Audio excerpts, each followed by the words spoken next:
नमस्कार, मैं डॉक्टर सुशील दुबे।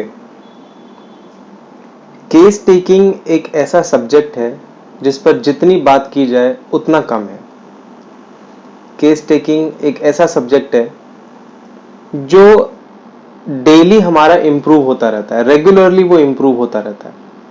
आज जो भी मैं आपको बताऊंगा, कल और ज़्यादा बताने के लिए मेरे पास होगा। जब कुछ समय और बीत जाएगा तो मेरे पास और भी कुछ होगा बताने के लिए।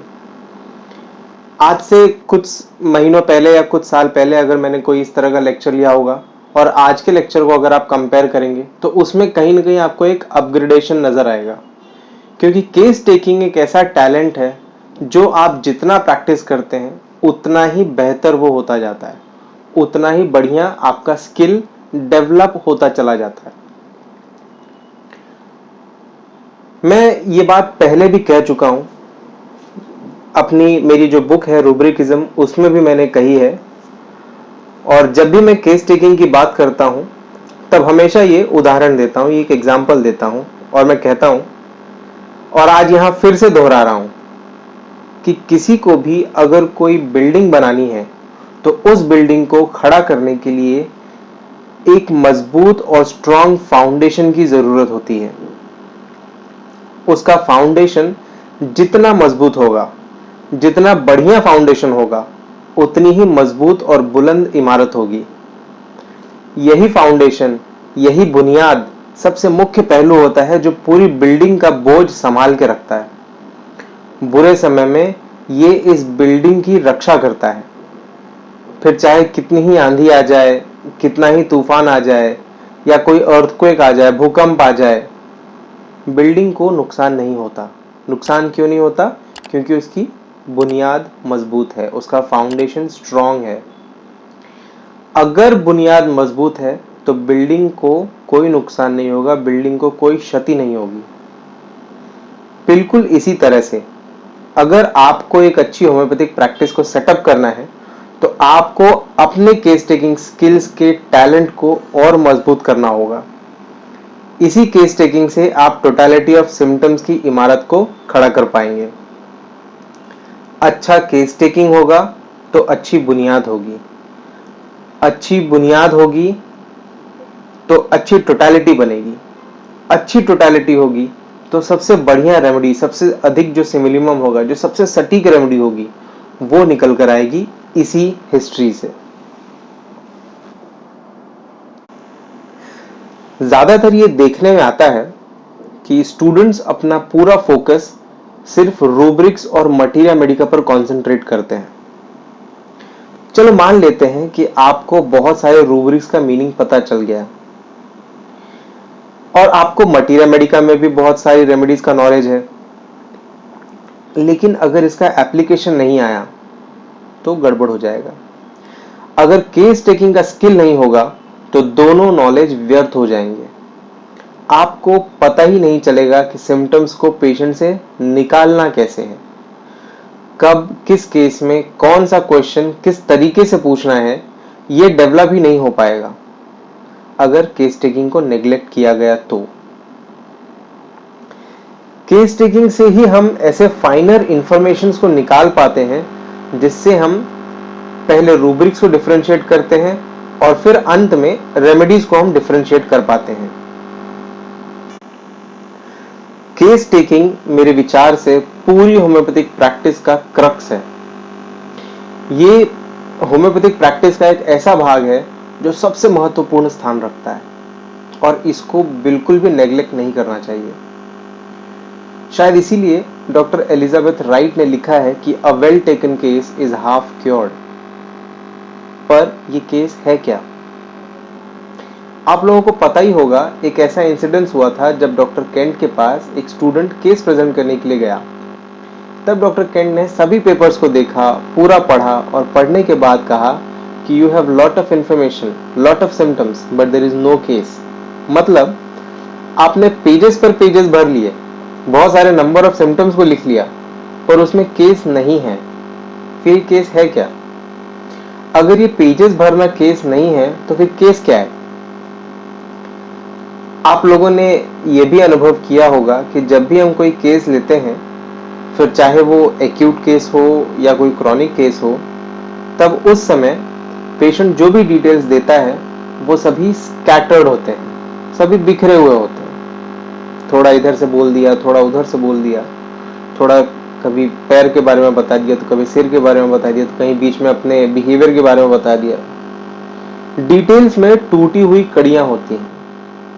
हमें इन्हीं स्कैटर्ड डिटेल्स को पिरोना होता है, इन्हीं टूटी हुई कड़ियों को जोड़ना होता है, एक सूत्र में बांधना होता है।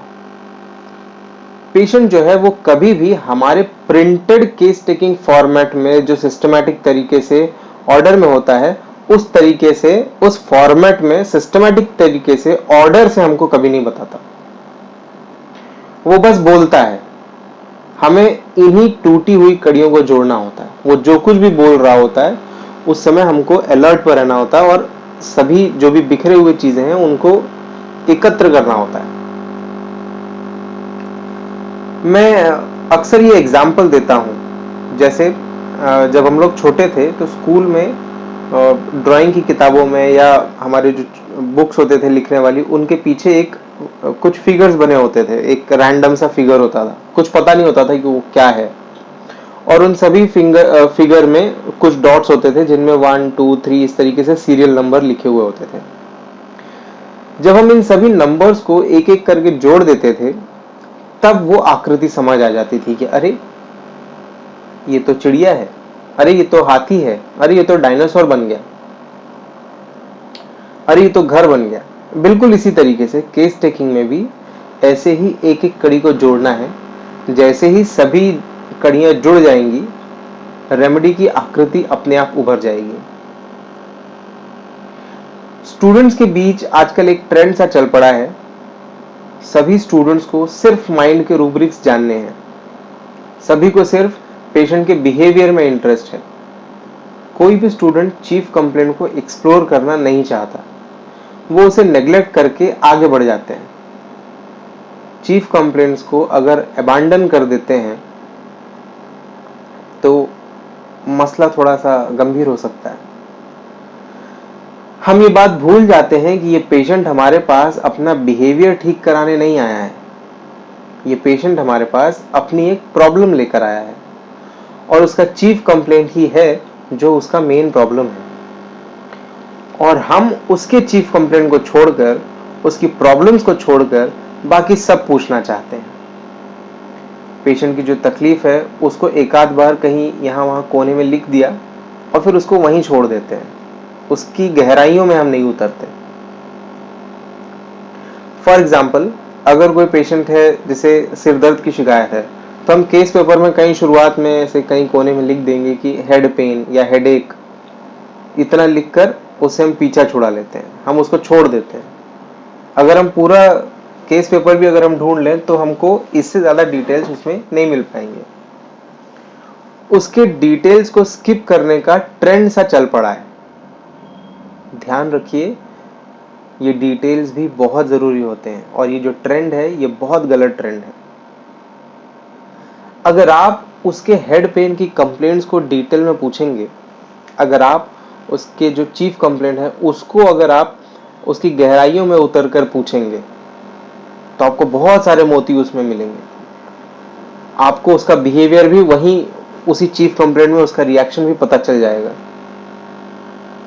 ये जो ट्रेंड मैंने अभी बताया ये शायद इसलिए भी चल पड़ा है क्योंकि स्टूडेंट्स अक्सर शॉर्टकट सोचते हैं। पर एक बात ध्यान रखिए कि अगर आपको लंबी रेस खेलनी है तो कोई शॉर्टकट नहीं होगा। वो सोचते हैं कि कोई शॉर्टकट मिल जाए, कुछ जल्दी से प्रिस्क्राइब कर दिया जाए, कुछ इंप्रेसिव काम किया जाए। लेकिन अगर पेशेंट को रिजल्ट नहीं दे पाएंगे तो कुछ भी इंप्रेसिव नहीं रह जाएगा। स्टूडेंट्स माइंड रूब्रिक से बहुत मेस्मराइज हो जाते हैं। उनको लगता है कि माइंड रूब्रिक्स नहीं अप्लाई किया तो होम्योपैथी ही नहीं किया। कई बार गाइडेंस की भी कमी होती है क्योंकि उनके जो सीनियर्स हैं वो सिर्फ माइंड रूब्रिक्स को तरजीह देते हैं, तो उन्होंने भी यही रास्ता अपना लिया। लेकिन ऐसा नहीं है। यहाँ मैं ये बिल्कुल नहीं कहना चाहता कि माइंड के सिम्टम्स इम्पॉर्टेंट नहीं है। मैं बस इतना कहना चाहता हूँ कि जल्दी प्रिस्क्राइब करने के चक्कर में पेशेंट के कैरेक्टरिस्टिक्स को इग्नोर मत करिए। सतर्क रहिए, सावधान रहिए। होम्योपैथिक केस टेकिंग में सभी कुछ इंपॉर्टेंट है। ध्यान रहे, हमारा इंटेंशन केस टेकिंग से PQRS सिम्टम्स या कैरेक्टरिस्टिक सिम्टम्स को खोजना होता है, ना कि केवल माइंड रूब्रिक्स को खोजना।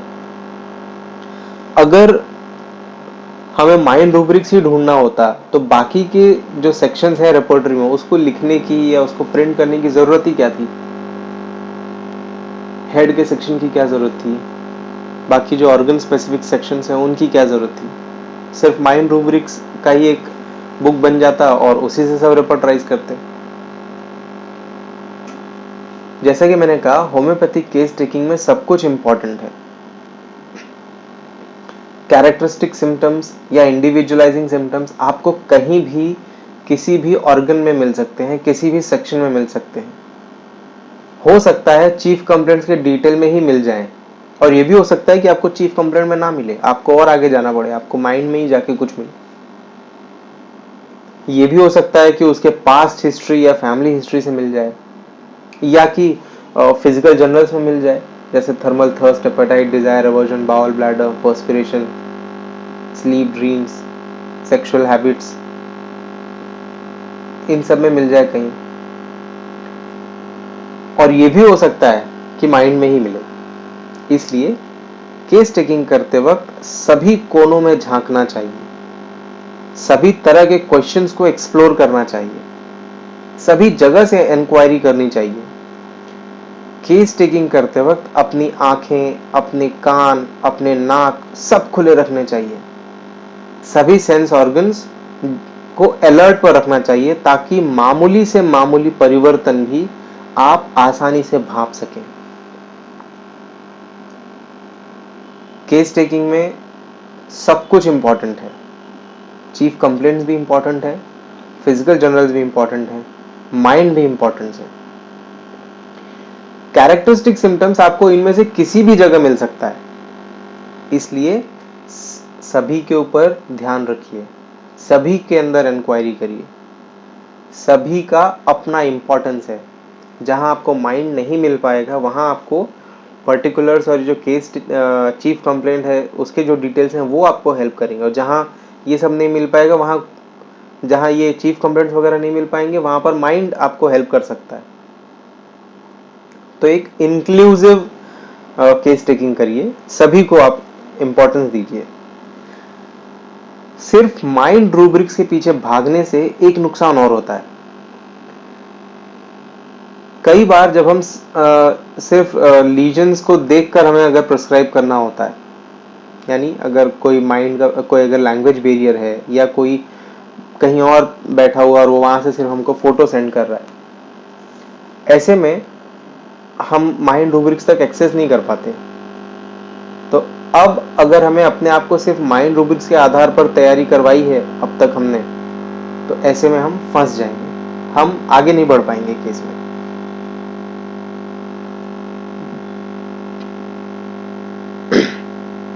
बहुत सी ऐसी भी रेमेडीज हैं जो कि पार्शियली प्रूव्ड हैं, उनका जो माइंड वाला भाग है वो उतना ज्यादा एक्सप्लोर नहीं किया गया है प्रूविंग के दौरान। अगर हम केवल और केवल माइंड रूब्रिक्स पर ही फोकस करेंगे तो जो ये जो रेयर रेमेडीज हैं या ये जो पार्शियल रेमेडीज हैं वो तो कभी रिपोर्टर शीट में नजर ही नहीं आएंगी। और हम जनरली जो कॉमन रेमेडीज हैं जैसे लाइको, सल्फर, जो पॉलीक्रेस्ट रेमेडीज हैं, पल्सेटिला या इसी तरह नक्सफॉर्मिका, इसी तरह की जो पॉलीक्रेस्ट रेमेडीज हैं, हम बस उन्हीं के बीच फंस कर रह जाएंगे। हमारे प्रिस्क्रिप्शन अधिकतर इसी के ऊपर इन्हीं में से कोई एक होगा। कोई एक नई रेमेडी या कोई एक ऐसा बेहतर रेमेडी जो हो सकता है वो हम नहीं ले पाएंगे, क्योंकि हमने माइंड को छोड़कर किसी और सेक्शन में देखा ही नहीं। और हो सकता है कि वो जो रेमेडी है जो उस दूसरे किसी सेक्शन में पड़ी है वो सबसे ज्यादा सटीक रेमेडी हो, तो जिससे कि बहुत सारी अच्छी रेमेडीज को भी हम उसका लाभ नहीं उठा पाएंगे। हमारे पास साधन होते हुए भी हम ऐसी मेडिसिन की सेवा नहीं ले पाएंगे। तो दोस्तों, बिना कोई भूमिका बांधे मैं आज आपको यहाँ पर बता दूं कि मैं चीफ कंप्लेंट्स को कैसे डिटेल में पूछना चाहिए, कौन कौन से क्वेश्चंस पूछने चाहिए, उसका मैं आपको एक जनरल आइडिया दूंगा। जब मैं ये कहता हूँ कि मैं एक जनरल आइडिया दूंगा, तो इस बात को ध्यान में रखना चाहिए हमें कि ये एक बेसिक एडवाइस है। इंडिविजुअल केस डिफर करता है और हो सकता है कि अलग अलग केस में आपको अलग अलग स्ट्रैटेजी अपनानी पड़े, लेकिन मैं जो भी बता रहा हूँ वो एक बेसिक आइडिया है, जिससे कि कम से कम आपको ये पता चल पाएगा कि किस तरीके से पूछना है। तो सबसे पहले पेशेंट की जो प्रेजेंटिंग कंप्लेंट्स हैं उनको लिख लीजिए। सिर्फ सुनिए मत, लिखिए उसको। सिर्फ सुनने से बेहतर है कि लिख लीजिए। वो जिन शब्दों में आपसे बात करता है, बिल्कुल उन्हीं शब्दों में डिटेल्स को लिखिए। जब आप उसको उन्हीं शब्दों में लिखते हैं जिस तरीके से पेशेंट ने बात किया है, तो आप उसकी ओरिजिनलिटी को प्रिजर्व कर लेते हैं। फ्यूचर में कभी भी आपको अगर केस रिव्यू करना पड़े, तब वो आपके बहुत काम आएगा। आप जब दोबारा केस पेपर को उठाएंगे तो आपको पूरे उन्हीं एक्सप्रेशंस में आपको वो पूरा कुछ लिखा हुआ मिल जाएगा, जिससे कि आप उसको याद कर पाएंगे, उसको रिकॉल कर पाएंगे। वो आपके पास क्यों आया है, उसको मेन तकलीफ क्या है, ये पूछिए उससे। जो भी उसका प्रॉब्लम है उसका लोकेशन देख लीजिए, किस जगह पर है। फॉर एग्जाम्पल, अगर मैं हेड पेन की बात करता हूं, तो उससे पूछिए कि हेड में किस जगह पर दर्द करता है। ऐसा पूछने से पेशेंट आपको जरूर बताएगा। इस बात को हमेशा ध्यान रखिए। सभी रेमेडीज अपने आप में यूनिक हैं और इसी तरीके से उनका यूनिक स्फीयर ऑफ एक्शन होता है। उनका लोकेशन भी हर रेमेडी का अलग अलग होता है। हर रेमेडी यूनिक लोकेशन पर एक यूनिक तरीके से काम करती है। साइड पूछ लीजिए कि किस तरफ तकलीफ है, राइट साइड है या लेफ्ट साइड है। सभी रेमेडीज का एक प्रीडोमिनेंट साइड अफेक्शन होता है। कुछ रेमेडीज होंगी जिनका राइट साइड में ज्यादा प्रभाव होगा, कुछ का होगा जिनका लेफ्ट साइड में ज्यादा प्रभाव होगा। For example, lyco, calcarea, arsenic, colocynth, इस तरह की जो रेमेडीज है, इनका राइट साइड में ज्यादा एक्शन मार्क्ड होता है। उसी तरीके से सल्फर है, फास्फोरस है, सेलेनियम है, सीना है, ग्राफाइटिस है, लैकेसिस है, इन सब का एक्शन लेफ्ट साइड में ज्यादा मार्क्ड है। कहीं कहीं पर आपको वो डायगोनल या क्रॉस वाइज अफेक्शन भी देखने को मिलता है।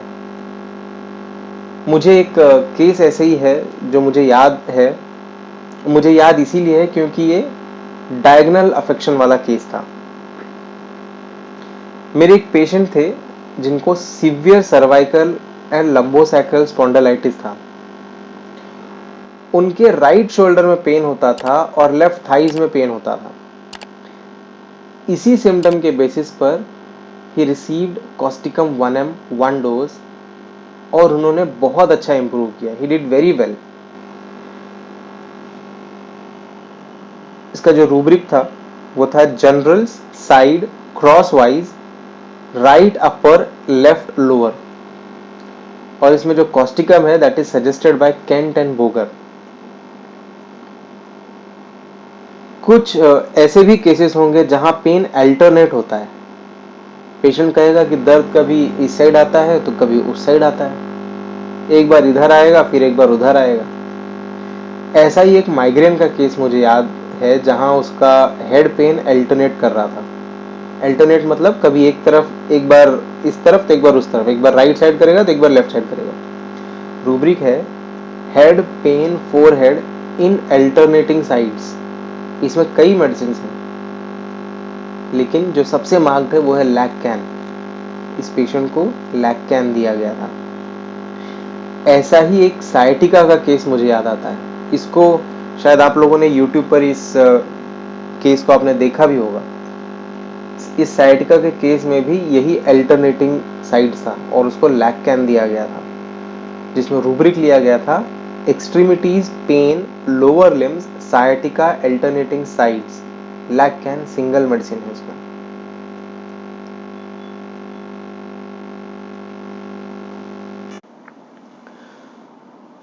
उसके बाद आगे बढ़िए, आगे बढ़ने पर टाइम जरूर पूछिए।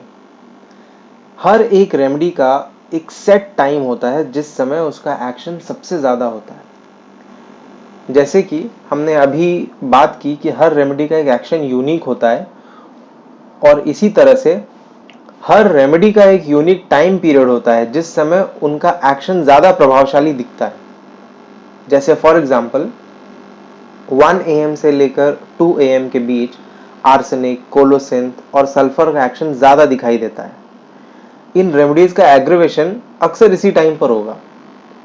जैसे बेलाडोना का एक्शन शाम 4 बजे से रात के 3 बजे तक ज्यादा असर दिखाता है। तो आप अपने पेशेंट से भी पूछिए कि दिन का या रात का कौन सा ऐसा समय होता है जब तकलीफ बढ़ जाती है या कम हो जाती है। हर एक रेमेडी का ये एक यूनिक पैटर्न होता है जिसमें वो एक टाइम बाउंड एग्रीवेशन या एमिलरेशन प्रोड्यूस करते हैं, और इस तरह से वो अपनी यूनिकनेस को हमसे शेयर करते हैं। जैसे फॉर एग्जांपल, ये एग्जांपल मैं पहले भी दे चुका हूँ।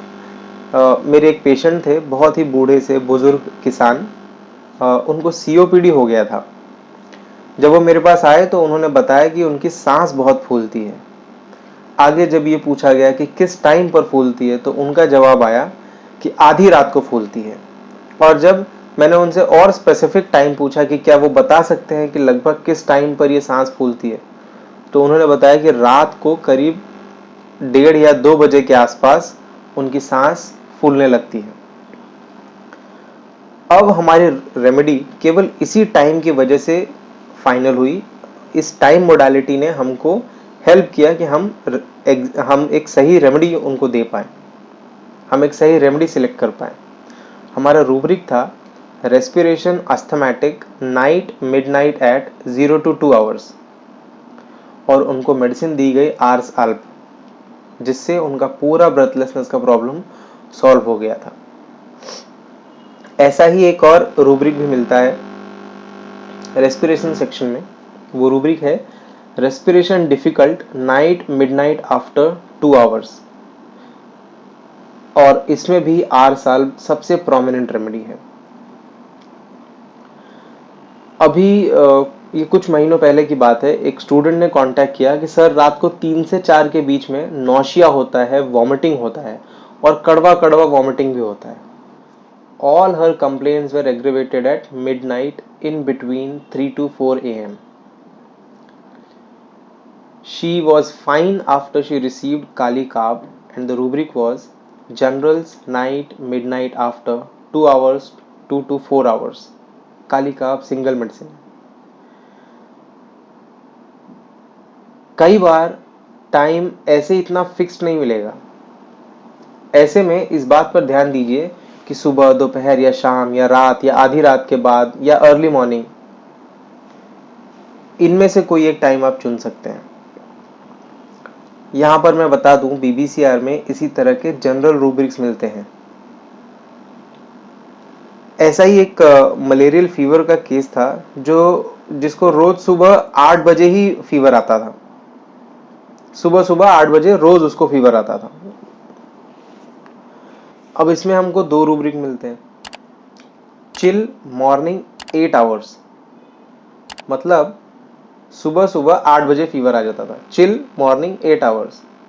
और दूसरा जो रूब्रिक मिलता था generals periodicity hour same hour complaints return at the.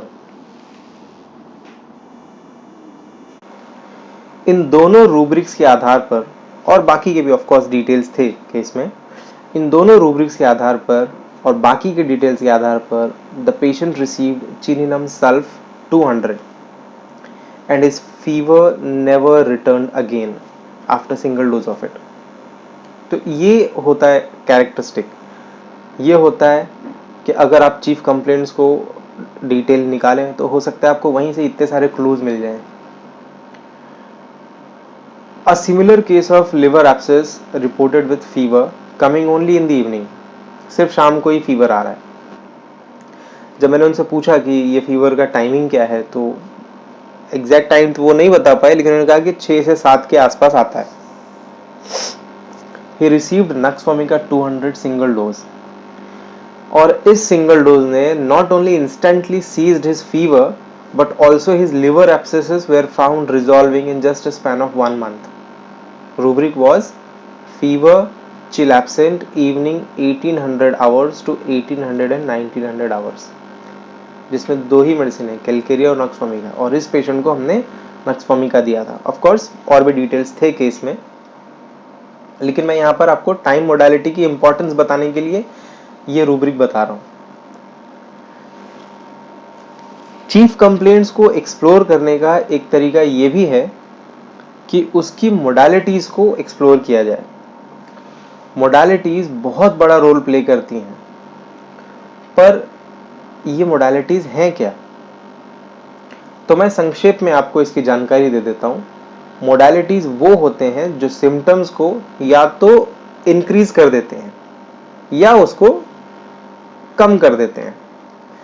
तो जो परिस्थितियां तकलीफ को और ज्यादा बढ़ा देते हैं उसको एग्रेवेशन कहते हैं, और जो परिस्थितियां तकलीफ में आराम देते हैं उनको एमेलोरेशन कहा जाता है। तो अगर पेशेंट को दर्द है या कोई भी अन्य तकलीफ है, तो उससे ये पूछना कभी मत भूलिए कि कौन कौन सी परिस्थितियां हैं या होती हैं जब पेशेंट की तकलीफ या तो बढ़ जाती है या घट जाती है। जैसे एक केस था मेरे पास बच्चे के वायरल फीवर का, उसको थ्रोट में पेन था। पेन इतना ज़्यादा था कि अपना सलाइवा भी निगल नहीं पा रहा था। सलाइवा निगलने पर दर्द और ज़ोर से उठता था, लेकिन जब वो रोटी खाता तो उसका पेन उतना दर्द नहीं करता। यानी सलाइवा जो कि लिक्विड है उसको निगलने से दर्द होता है। मतलब ये रूब्रिक था, थ्रोट पेन स्वेलोइंग लिक्विड्स,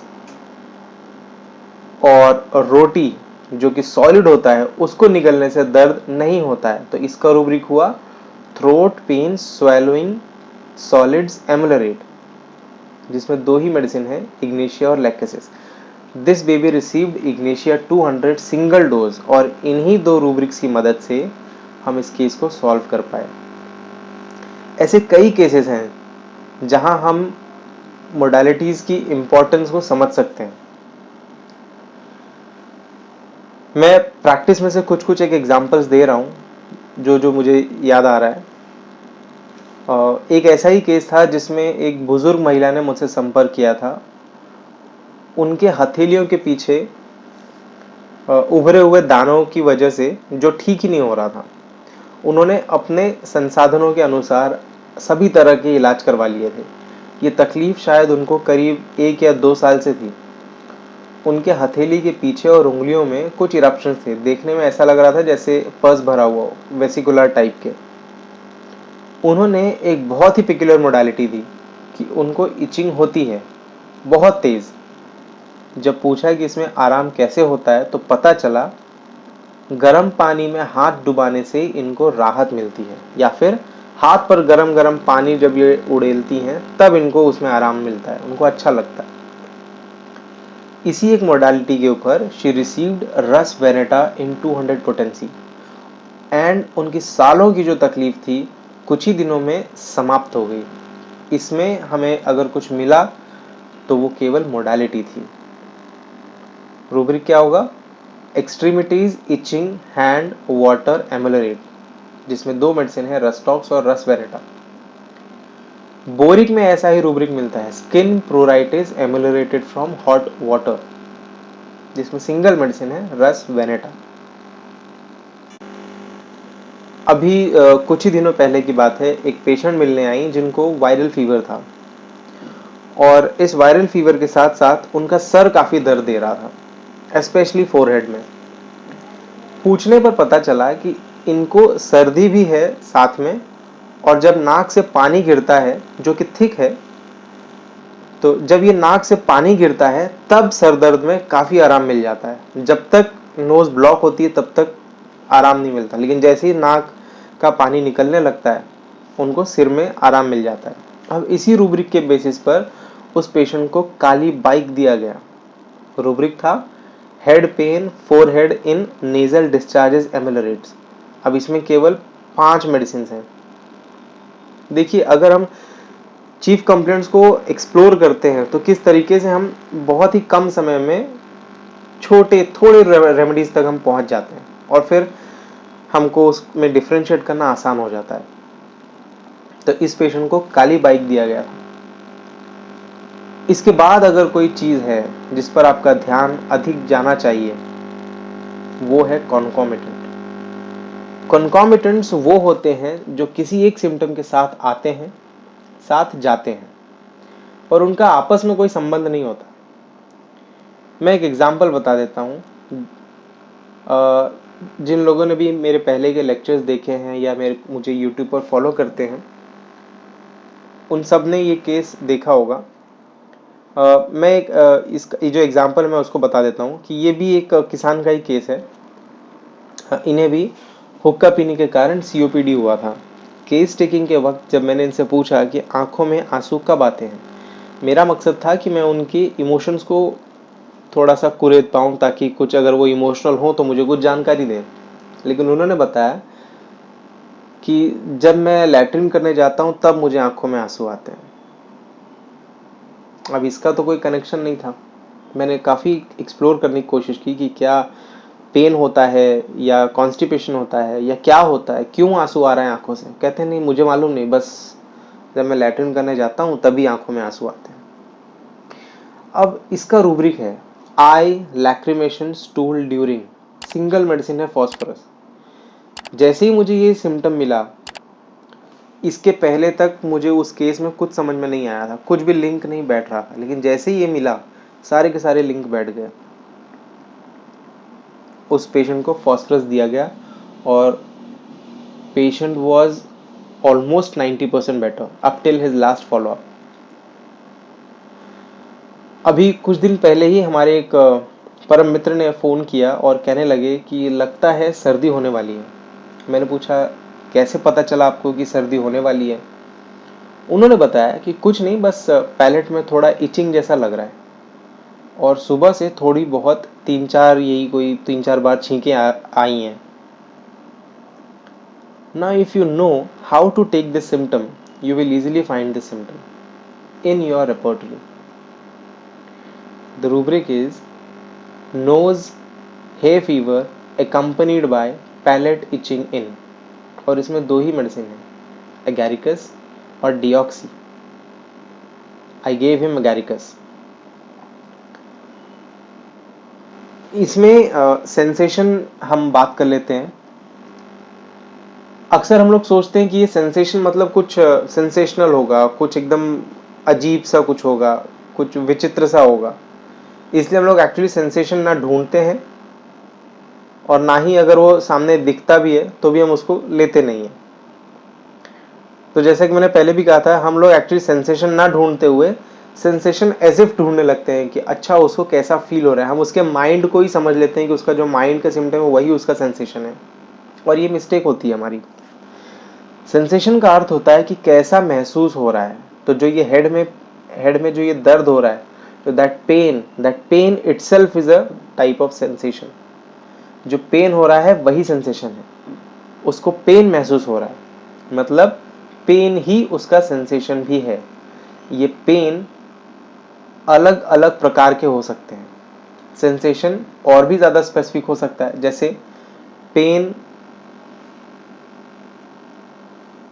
का प्रकार कैसा है, पेन का टाइप कैसा है। प्रत्येक रेमेडी अलग अलग तरह के सेंसेशन प्रोड्यूस करती है, अलग अलग प्रकार के पेन प्रोड्यूस करती है, और ये उनका अपना यूनिक होता है। जैसे सल्फर, सोरियासिस, आर्सेनिक, इन सब का पेन बर्निंग टाइप का होता है। तो अगर आर्सेनिक का हेड पेन होगा तो कहीं ना कहीं उसमें जलन होगी, बर्निंग होगी। अगर बेलाडोना का पेन होगा तो उसको थ्रॉबिंग होगा। अगर नाट्रम म्यूर का पेन होगा तो उसको लगेगा जैसे कोई हथौड़ा मार रहा है, हैमर लाइक पेन होगा। इसको भी हमें ध्यान देना चाहिए। और मरीज से पूछना चाहिए, क्योंकि पूछेंगे तभी जानेंगे, नहीं पूछेंगे तो नहीं पता चलेगा और हमारा क्लू छूट जाएगा। इन सब चीज़ों को आप पूछिए। पेशेंट को नहीं पता है कि उसको क्या बताना चाहिए क्या नहीं बताना चाहिए, हमें पूछना होगा। नेक्स्ट होता है कैरेक्टर। चाहे वो पेन हो या डिस्चार्जेस हो, उसका कैरेक्टर कैसा है। मतलब डिस्चार्जेस अगर है फॉर एग्जांपल, तो पतला है, थिन है, गाढ़ा है या थिक है, किस कलर का है। थिक है तो क्या च्युइंगम जैसा खिंचता है, तार बनते हैं। थिन है तो क्या कहीं उस डिस्चार्ज में कोई जलन या कोरोसिवनेस तो नहीं है। ये सभी डिटेल्स बहुत इंपॉर्टेंट है। प्रत्येक रेमेडी के डिस्चार्जेस भी अलग अलग प्रकार के होते हैं और उनके डिस्चार्जेस के कैरेक्टर हमें उनकी इंडिविजुअलिटी की तरफ इशारा करते हैं। जैसे कि हम सभी जानते हैं, एलियम सिपा के डिस्चार्जेस वाटरी होते हैं और नोज के डिस्चार्जेस कोरोसिव होते हैं। जहां जहां नाक का पानी लग जाएगा वहां वहां स्किन लाल हो जाएगी, छिल जाएगी या जलन करने लगेगी। इसी तरह हम जानते हैं काली बाइक रेमेडी को, जिसके डिस्चार्जेस थिक होते हैं। आपने पूरे पीछे भी जो मैंने कुछ काली बाइक के एग्जांपल्स दिए उसमें भी आपने देखा होगा डिस्चार्जेस थिक हैं उसके, और च्युइंगम की तरह, तार की तरह खींचते चले आते हैं। और ऐसे ही एक न्यूमोनाइटिस का केस था। छोटी सी बच्ची थी, उसको पल्सिटिला देने ही वाला था कि मदर ने बताया कि उसकी नाक बहुत गाढ़ी निकलती है, चिपकी रहती है, नाक में ही जम जाती है और निकालने लगो तो रस्सी जैसे, जैसे कि हम उसमें से कुछ निकाल रहे हो, टूटता ही नहीं है। सिर्फ इसी छोटी सी डिटेल पर उसका मेडिसिन चेंज हो गया, पल्सेटिला से डायरेक्ट शिफ्ट हो गया काली बाइक पर। बोरिक में ये रूब्रिक आपको मिलेगा, नोज डिस्चार्ज स्ट्रिंजी। बाकी के रेपर्टरीज में भी मिल जाएगा, नोज डिस्चार्ज स्ट्रिंजी। इस एक सिम्टम पर काली बाइक हो गया था उसका मेडिसिन, और उसके बाद उसको ना तो फीवर आया ना उसको कोई कोल्ड कोराइजा कुछ टिका काली बाइक के बाद। मुझे एक और बहुत बढ़िया सा केस याद है जहां पर पेशेंट को ल्यूकोरिया की शिकायत थी और उन्होंने बताया कि जहां भी टच हो जाता है उस कपड़े को जैसे जला देता है, और ये सब कुछ ल्यूकोरिया डिलीवरी के बाद से हुआ है। तो अब ये छोटा सा ही डिटेल है लेकिन हमको इसमें पता चल जाता है। देखो रूब्रिक मिलता है हमको, कितना बढ़िया और खूबसूरत रूब्रिक है। Female leucorrhoea acrid excoriating delivery parturition after puerperal, जिसमें नाइट्रम सल्फ एक मेडिसिन है सजेस्टेड बाय केल्विन नेयर। उस पेशेंट को हमने नाइट्रम सल्फ दिया एंड बिलीव मी, उसका ल्यूकोरिया और उसका जो एक्रिडनेस था वो सब कुछ कम हो गया, सब कुछ लगभग खत्म हो गया। तो जो कुछ भी अभी तक मैंने बताया, कहने का सारांश बस यही है कि सभी मुद्दों को पूछिए, सभी कोनों में खंगालिए, सभी कॉर्नर्स पर आप झांकिए और चीफ कंप्लेंट्स को एक्सप्लोर करिए, सभी तरह से क्वेश्चन करिए। जितना ज़्यादा आप पूछेंगे उतना ज़्यादा चांसेस होंगे कैरेक्टरिस्टिक्स मिलने के। चीफ कंप्लेंट्स को कभी इग्नोर मत करिए। आपका जो ये साधारण सा दिखने वाला चीफ कंप्लेंट है वो कोई बहुत इंपॉर्टेंट कैरेक्टरिस्टिक हो सकता है। चीफ कंप्लेंट को इग्नोर मत करिए। धन्यवाद, शुक्रिया, थैंक यू।